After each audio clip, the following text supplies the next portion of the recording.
자, 그동안 저희는 구약성경 총 5뼈대 중에 모세의 오경, 창세기, 출애굽기, 레위기, 민수기, 신명기를 마쳤고요. 이제 구약성경의 총 5뼈대 중에 두 번째 뼈대에 해당되어지는 역사서를 여러분들과 함께 공부하게 될 텐데, 이 역사서는 전체 여기를 주목해 보십시오. 여호수아, 사사기, 룻기, 사무엘상, 사무엘하, 열왕기상, 열왕기하, 역대상, 역대하, 그리고 에스라, 느헤미야, 에스더까지 총 전체 하나, 둘, 셋, 넷, 다섯, 여섯, 일곱, 여덟, 아홉, 열, 열하나, 12권을 가리켜서 이스라엘의 역사서라고 이야기를 합니다.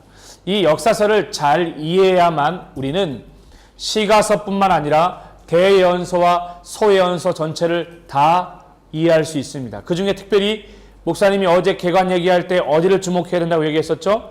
열왕기 상하를 잘 잡으면 이스라엘의 10왕들, 분열되어진 왕조의 역사를 잘 잡으면 실제 분열되어진 곳에서 누가 어떤 메시지를 전했는지 대연서와 소예언서 전체를 이곳에서 이해할 수 있습니다. 그래서 그만큼 역사서를 잘 이해할 수 있어야 하고요. 이 역사서를 보면 조금 차이가 있습니다. 여호수아, 사사기, 룻기 같은 경우에는 여호수아는 가나안 땅을 정복해 들어가서 요단을 건너 우리가 잘 알고 있는 여리고성과 아이성, 그리고 중부와 남부, 북부 지역 정복 이후에 땅 분배까지를 다루고, 사사기는 땅을 분배받아 그곳에서 각각 지파들이 사사들에 의해서 통치하는 것에 대한 이야기를 사사기에서 다루고 있습니다.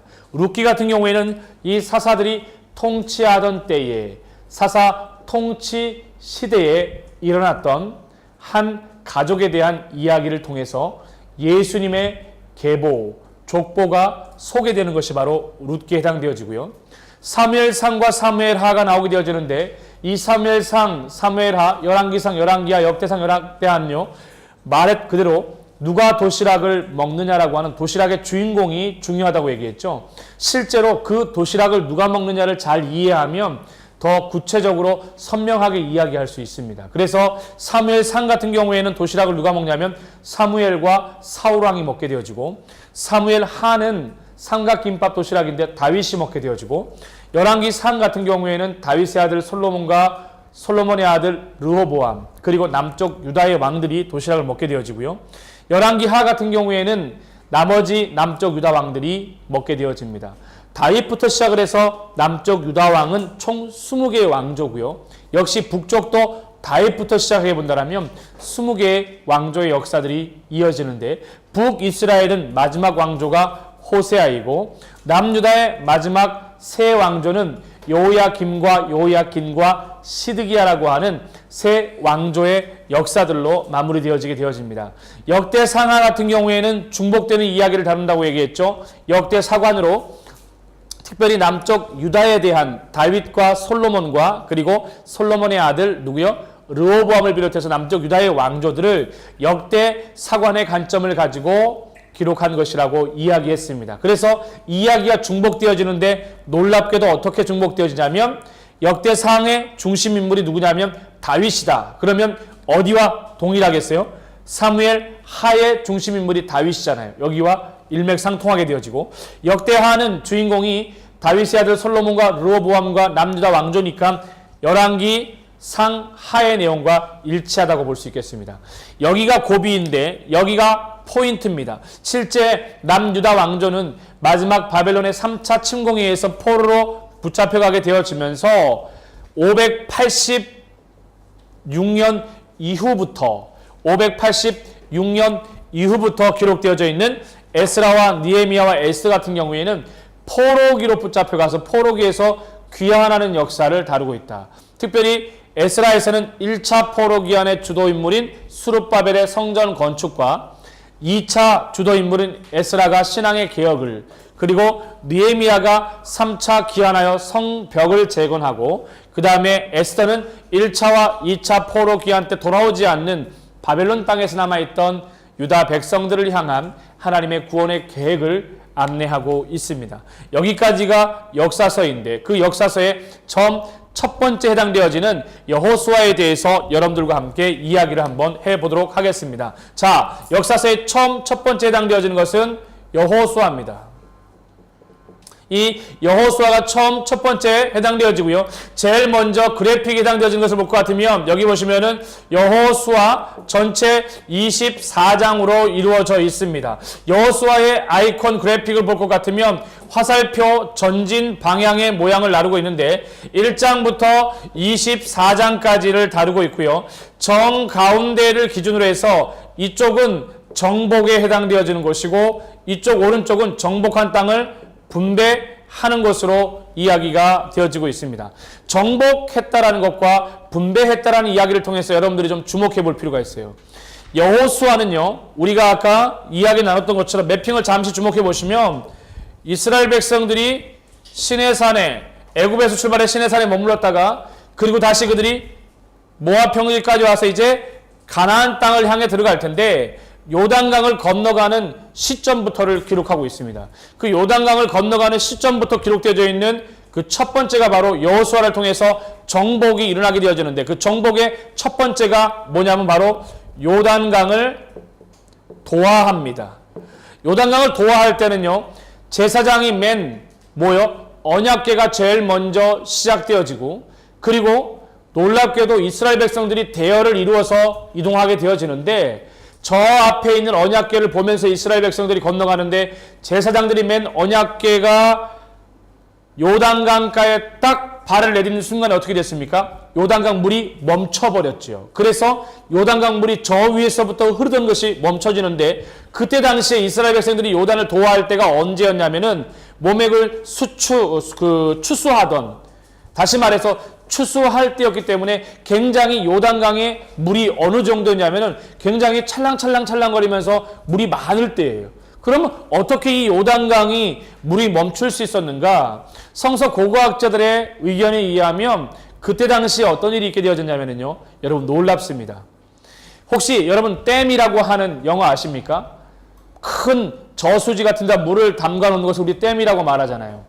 이 댐이라고 하는 단어가 어디에서 유래되었냐면은 바로 요단강에서 강물이 흘러내리던 여기에 지진이 일어나서 지진에서 흙이 무너져 내려 요단강에 흐르던 물을 막아버린 사건입니다. 다시 말해서 이스라엘 백성들이 요단을 도하해서 첫 번째 발을 내리는 순간에 어떻게 됐어요? 요단강의 물이 멈춰버리게 되어지고 이스라엘 백성들은 요단강 동쪽에서부터 요단강 서쪽을 마른 땅으로 걸어가는 놀라운 은혜를 경험했어요. 어디와 유사합니까? 이스라엘 백성들 중에 출애굽 1세대가 홍해를 건너갈 때에 하나님께서 동풍을 통하여서 동풍이 불어 그들이 어떻게 됐어요? 요단강에 물이 멈춰진 것처럼 홍해도 어떻게 됐습니까? 마른 땅으로 이스라엘 백성들이 걸어갈 수가 있었죠. 참 놀라운 은혜인 것 같아요.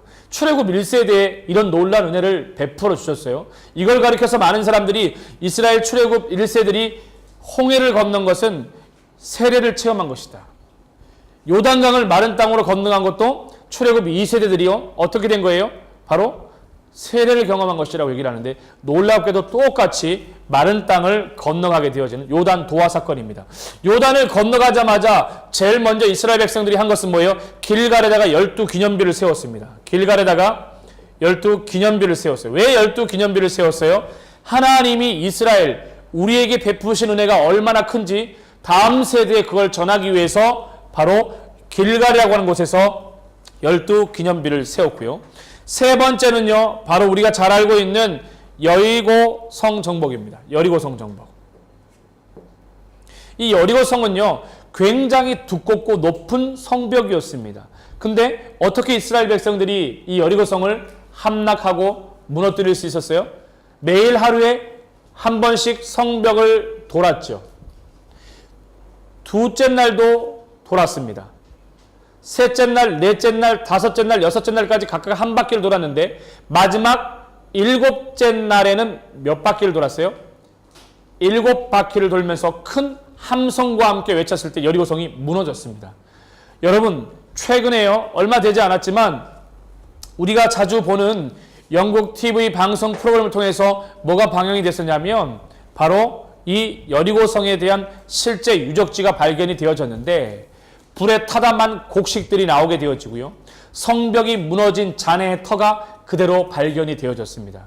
놀라운 건 그때 당시에 성 안에 항아리 곳곳마다의 곡식이 채워져 있었어요. 그때가 언제예요? 바로 요단강을 도하여 올 때 목사님이 모맥을 추수할 때라고 얘기했잖아요. 그것들을 다 모아서 추수할 때였기 때문에 성 곳곳의 항아리에 불에 탄 곡식 이런 것들이 발견되어졌고, 그리고 그 성벽이 무너져 내렸을 때 인위적인 방법이 아니라 어떤 힘에 의해서 무너진 것이 아니라 그대로 와르르 무너져서 이스라엘 백성들이 성벽으로 올라가 여리고성을 정복할 수 있었습니다. 똑같이 놀라운 것은요, 매핑을 통해서 보면은 이 위가 갈릴리 호수, 디베라 혹은 게네사렛인데 이 흘러내려가는 강 이름이 뭐예요? 요단강인데 요단강 하류의 여기가 무엇이냐면 바로 여리고입니다. 이 여리고 지역은요, 지진대입니다. 지진대. 지진이 자주 일어나는 곳이에요. 그래서 요단강을 도하할 때도 그랬지만 여리고 성이 무너질 때에도 놀랍게 함성 소리와 함께 무너질 수 있었던 것은 그때 당시에 지진이 일어나서 하나님이 때에 맞춰 천재지변이라는 걸 통해서 자연을 통해서 그렇게 놀라운 일들을 이루셨다. 그리고 나서 여리고성을 함락하고 나서 이스라엘 백성들이요, 마음속에 엄청난 뭐가 자신감이 생긴 거야. 자신감이 생기고 나니까 뭐든지 할 수 있다고 하여서 여리고성보다 더 작은 아이성을 공격해 나가는데 아이성에서 어떤 문제가 발생해 버려요? 패하죠. 왜 패했습니까? 사실은 여리고성과 관련이 있어요. 여리고성 함락 당시에 하나님께서 뭐라고 말씀했냐면 그 어떤 죄물도 남기지 말고 라고 얘기했는데 그때 누가? 아간이라고 하는 사람이 훔쳐 숨기게 되어지죠. 뭘 숨겼느냐? 금 50세겔과 은 200세겔, 그리고 시날산의 외투 한 벌, 금 50과 은 200과 외투 한 벌을 숨기는 사건으로 말미암아 결국 불순종으로 하나님께 범죄하여서 아이성 전투에서 실패하게 되어지죠. 이때 여러분, 이 아간이라고 하는 사람을 찾아낼 때 이스라엘 모든 200만 명의 사람들이 다 모였잖아요. 근데 200만 명의 사람들이 다 모여 있을 때 어떤 일이 있었는지 아세요? 지파와 가족과 가문, 그리고 거기 안에서 아간을 찾게 되어져요. 놀라운 것이죠. 실제 이스라엘 백성들이 요단강에 도착을 해가지고 이스라엘 백성 전부 다가 200만 명이 사실은 다 넘어간 건 아니에요. 왜냐하면 여기 요단 동쪽에도 하나님께서 므낫세 지파와 그 다음에 이쪽에 나와 있는 갓 지파, 그 다음에 루벤 지파들을 이쪽에다가 두셨거든요. 므낫세 지파 같은 경우에는 전체 다 부족을 둔 게 아니라 므낫세의 절반, 므낫세 반 지파만 이쪽에 머물게 하시고 나머지는 건너가서 정복할 때 도우라고 얘기했습니다. 땅을 분배받았으니까 너희는 그냥 여기서 쉬어라가 아니라 함께 건너가서 도와 그 땅을 정복하고 차지하라고 이야기를 하셨던 거죠. 결국 이 문제로 인해서 이스라엘 백성들은 처절하게 여호수아가 하나님께 울며 기도하며 나아가고 결국 아간 문제가 회복되고 나서야 그들이 정상적으로 아이성을 함락할 수 있었다. 그리고 나서 다섯 번째는 바로 기브온 주민에 대한 부분이 나옵니다. 기브온 주민 사건의 이야기가 나와요.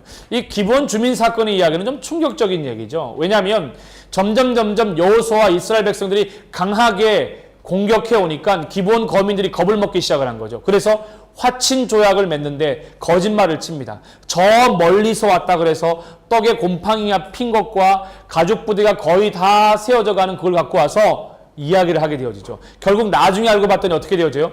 조약을 맺고 났더니 화친 평화 조약을 맺고 났더니 가까이 있던 사람들이었고 거짓말 치던 사람이었습니다. 그래서 화가 났지만 하나님의 이름으로 화친 조약을 맺었기 때문에 그걸 취소할 수 있었어요? 없었어요? 없었습니다. 그래서 이 기브온 사람들은 뭐 했습니까? 이스라엘 백성들 가운데 어떤 사람이냐면 장작을 패는, 나무를 구에다가 나무를 패는 사람들로 그렇게 거주하며 함께 살게 되어집니다. 그 이후에 이제 여섯 번째는 이 요단강에 들어가서 여기가 중앙지대니까 중부지역이죠.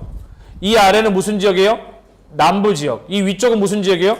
북부지역인데 들어가서 중부지역을 점령하게 되어지고요.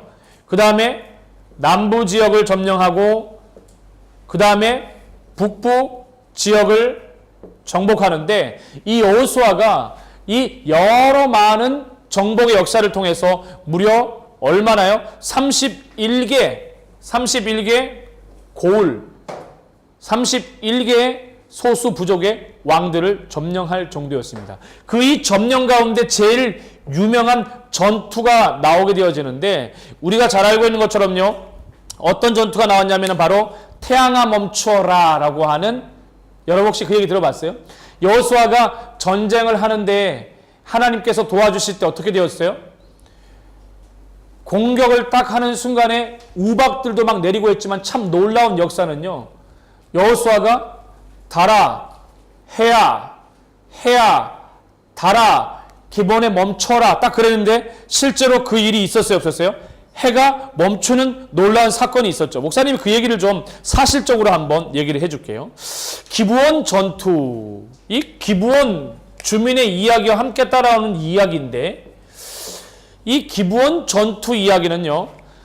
여호수아가 전쟁을 하면서 태양이 기브온 위에 달이 아얄론 골짜기에 멈춰라 라고 딱 외치는 사건이 있었습니다. 여호수아 10장에 나오는 이야기예요. 여호수아 10장에 나오는 이야기인데 이 이야기를 읽다 보면 깜짝 놀랄 만한 일이 있어요. 아니 어떻게 말을 한다 그래서 해가 보통 동쪽에서 해가 떠서 어떻게 해요? 서쪽으로 태양이 지게 되어지는데 어떻게 여호수아가 딱 외친다 그래서 이 태양이 멈출 수 있습니까? 근데 놀라운 실제적인 사건을 최근에 증명을 했죠. 무엇이냐면 바로 이런 이야기입니다. 여호수아 10장 12절에 13절을 보면 태양아 너는 기본 위에 머무르라 달아 너도 아얄론 골짜기에 그리할지어다 하매 태양이 멈춰서고 달이 멈추기를 백성이 그대로 적에게 원수를 갚기까지 전쟁에 승리할 때까지 멈춰 있었습니다. 미국에요. 메릴랜드 주에 있는 볼티모어에 있는 커티스 엔진 회사의 사장이면서 우주 프로그램의 자문위원인 해롤드 힐이라고 하는 사람이 있었는데요. 북미 메릴랜드주에 있는 그린벨트에 있는 우주 비행사들과 우주 과학자들은 태양과 달과 그리고 우주에 있는 여러 행성들이 지금으로부터 100년 뒤에 어디에 위치해 있고 1000년 뒤에 어디에 위치해 있는지를 연구하고 있었습니다. 그런 연구를 하면서 충격적인 사실을 발견하게 되어졌는데 왜 이걸 연구하게 되냐면 인공위성들이 엄청나게 많이 쏘아 올려지기 때문에 이 행성들의 위치 궤도가 추적되지 않으면 무슨 문제가 발생하게 되어져요? 인공위성과 충돌하는 사고가 발생하기 때문에 정확하게 좌표를 체크할 필요가 있습니다. 그래서 컴퓨터를 통해서 슈퍼컴퓨터를 통해서 이 태양의 위치와 달의 위치와 행성들에 대한 부분들을 연구하면서 앞으로 100년, 뒤로 100년, 또 앞으로 1000년, 뒤로 1000년을 컴퓨터가 막 계산을 하는데 갑자기 컴퓨터가 딱 멈춰 서 버렸어요. 컴퓨터가 딱 멈춰 서면서 이게 왜 여기서 멈춰 서 있지? 연구원들이 너무 놀라운 거예요. 아니 정상적으로 작동해야 될 것이 왜 머물러 있지? 그래서 도저히 그걸 해결할 수가 없었어요. 근데 그 자문위원 연구조원 중에 한 명이요. 주일학교 때 여호수아를 통해서 이야기했던 것들을 떠올리면서 성경책을 과학자들에게 펴보였습니다. 내가 어릴 적에 주일학교 때 배운 하나님 말씀인데 여호수아 10장 12절 13절에 보니까 태양아 너는 기본 위에 머무르라 달아 너도 아얄론 골짜기에 그리할지어다 하며 태양이 머물고 달이 멈추기를 태양이 중천에 머물러 거기서 종일토록 내려가지 않았다라고 이야기를 해요. 연구원들은 컴퓨터를 이용해서 성경에 적혀져 있는 그 시간으로 되돌려서 검사를 했더니 어머 여호수아 시대에 그 잃어버린 시간을 찾았는데 그 시간이 무려 23시간 20분 동안 머물러 있었습니다. 몇 시간이라고요? 23시간 20분 동안이나 잃어버린 시간을 찾았어요. 그런데 문제는요, 하루가 비는 거예요. 컴퓨터에서는요, 하루 24시간이 비는데 23시간 20분은 찾았는데 나머지 몇 분을 못 찾았어요? 40분을 못 찾고 있었는데 성경 또 다른 곳에서 이 40분을 찾게 되어집니다. 바로 이사야서에서 나오는 히스기야 왕 때, 히스기야가 생명을 연장받고 해 그림자가 뒤로 몇 도요? 10도 뒤로 물러가는 사건이 있었죠. 10도 뒤로. 히스기야 때 해 그림자가 뒤로 10도, 10도를 뒤로 갔다라는 거예요. 해 그림자가 앞으로 가는 건 쉽지만 뒤로 돌리는 건 어렵잖아요. 히스기야가 자기의 생명이 연장될 것을 어떻게 알려줄 수 있습니까? 그 증거가 바로 해 그림자가 뒤로 가게 하는 사건이었습니다. 여러분 한번 쉽게 한번 생각해 보십시오. 1시간은 60분이에요. 그죠? 1시간은 60분입니다. 1시간은 60분이요. 하루 24시간은요.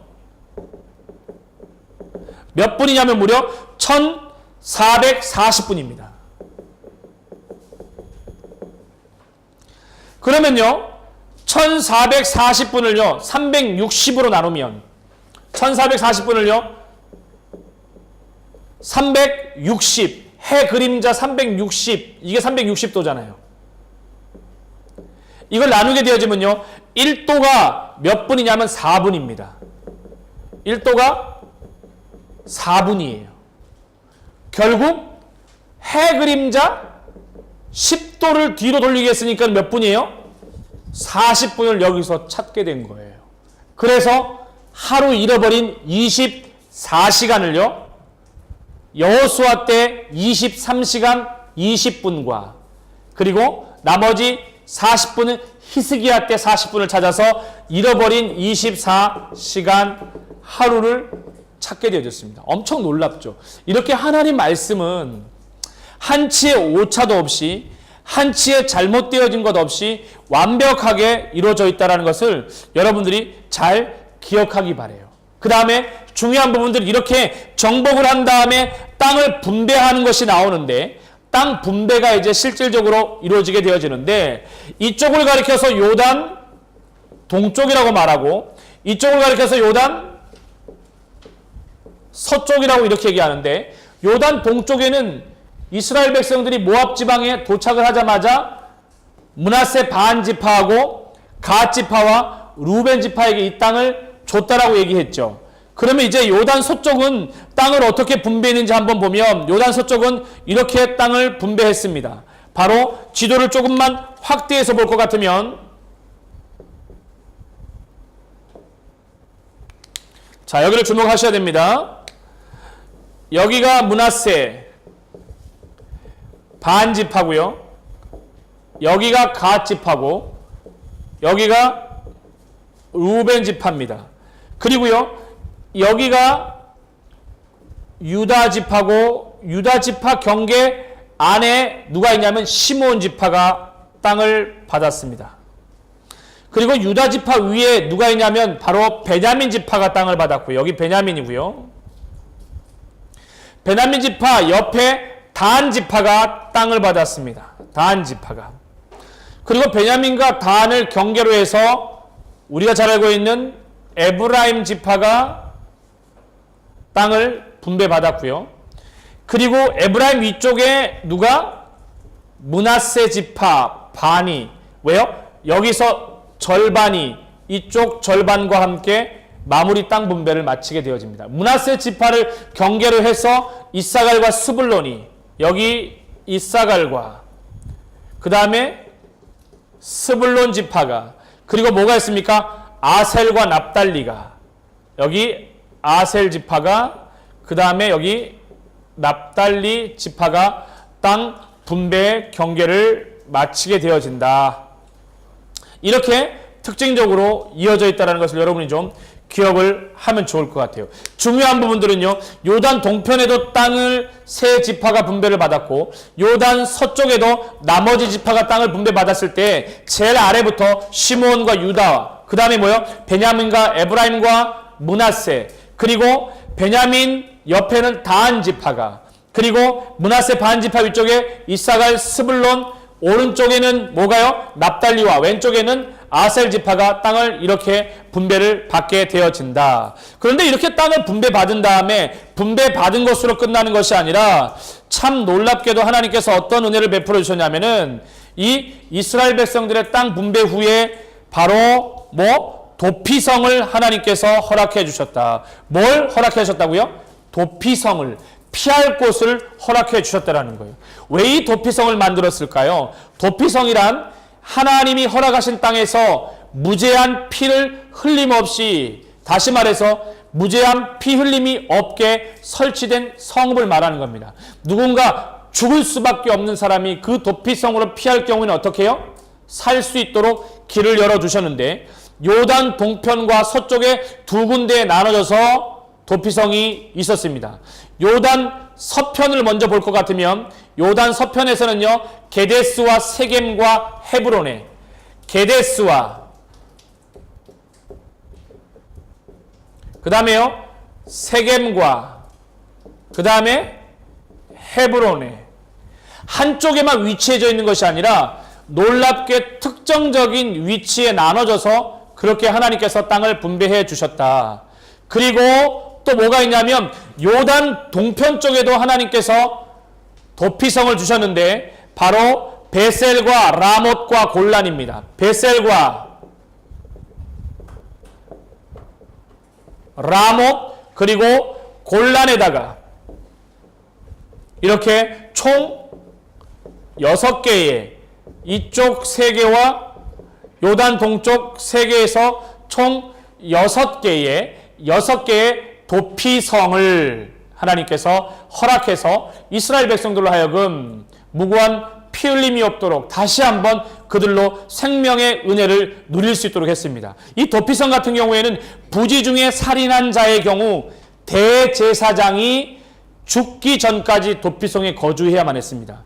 또 부지 중에 살인한 자가 도피성 밖으로 나가게 되면 보호받지 못한다라고 하는 특징적인 이유가 있습니다. 이렇게 여호수아 때 그래픽을 볼 것 같으면요, 가나안 땅을 향해 정복해 들어가는 이야기와 가나안 땅에 정복하여 땅을 분배하는 이야기, 그리고 도피성의 이야기로 이루어져 있고, 이미 목사님이 이 그래픽을 하면서 똑같이 뭐까지 안내했냐면은 매핑도 여러분들과 함께 안내를 했는데, 먼저 타임라인을 한번 보도록 하겠습니다. 타임라인을 볼 것 같으면요, 여러분 기억하십니까? 창세기, 출애굽기, 레위기, 민수기, 신명기까지 타임라인 기억하시죠? 그 다음에 중요한 타임라인이 바로 여호수아 타임라인이 되겠는데, 이 여호수아 타임라인을 여러분들이 이해하기 위해서는 먼저 뭐를 이해할 수 있어야 되느냐? 포인트를 찍는 것이 중요합니다. 여호수아의 포인트를 찍는 것이 중요한데, 포인트를 한번 찍어보도록 하겠습니다.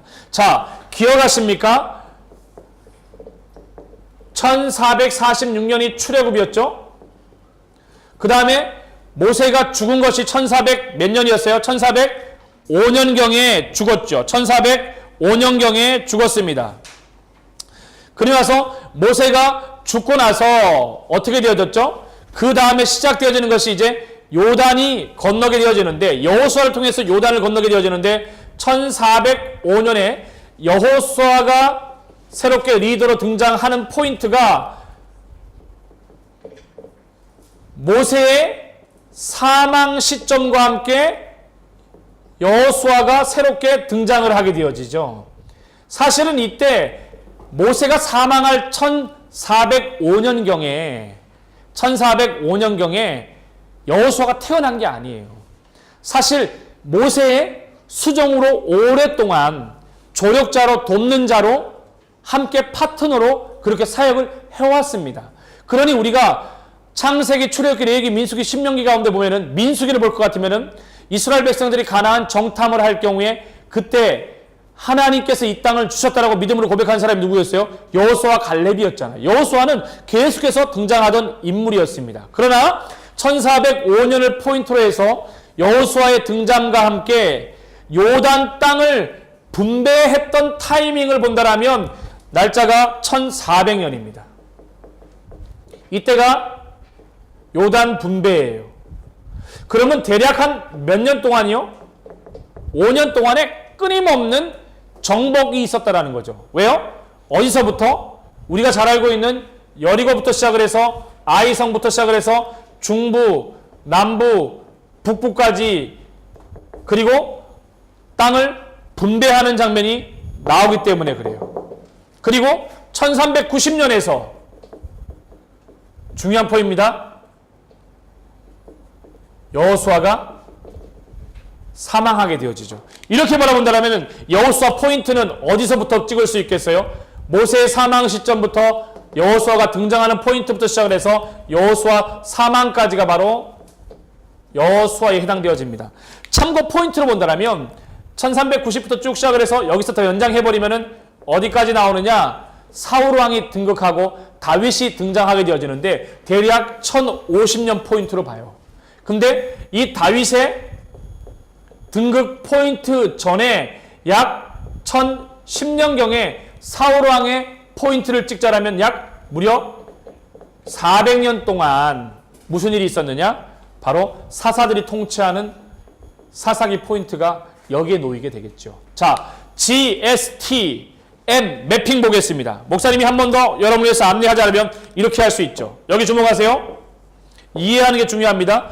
이스라엘 백성들은 시내산에 머물러 모압 평지까지 와서 모세가 죽게 되어집니다. 요단을 도하에서 길갈에서 12기념탑을 세우고 여리고와 아이성 정복과 함께 중부 지역 정복, 남부 지역 정복, 북부 지역을 정복합니다. 실제 정복 역사가 마무리가 되어지고 이제 분배할 때 요단 동쪽과 요단 서쪽을 통해서 되는데 요단 동쪽에는 세 지파가 되어 있었습니다. 문하세와요. 문하세 반이라고 그러죠. 그 다음에 뭐라 했습니까? 갓 지파와 루벤 지파. 남부 지역은 뭐라 그랬어요? 유다. 그 안에 뭐라 그랬습니까? 시몬이 있다 그랬고 유다 위에 뭐가 있다 그랬어요? 베냐민 위에 뭐라 그랬습니까? 에브라임 옆에 단 자손이 단과 에브라임을 경계해서 나머지 므낫세 절반 2분의 1 지파. 그 다음에 위쪽에는 뭐가 있었습니까? 우리가 살고 있는 이사갈과 스불론과 더 올라가게 되어지면 뭐가 있습니까? 납달리가 있죠. 그리고 좌측면에는 누가요? 아셀이 땅 분배를 받게 되어집니다. 이렇게 나눠져서 정복 이후에 분배한 땅에서 그들이 살아가면서 시작되어지는데 여호수아를 마치기 전에 목사님이 포인트 하나를 줄게요. 여호수아에는요 충격적으로 트라우마가 굉장히 많았습니다.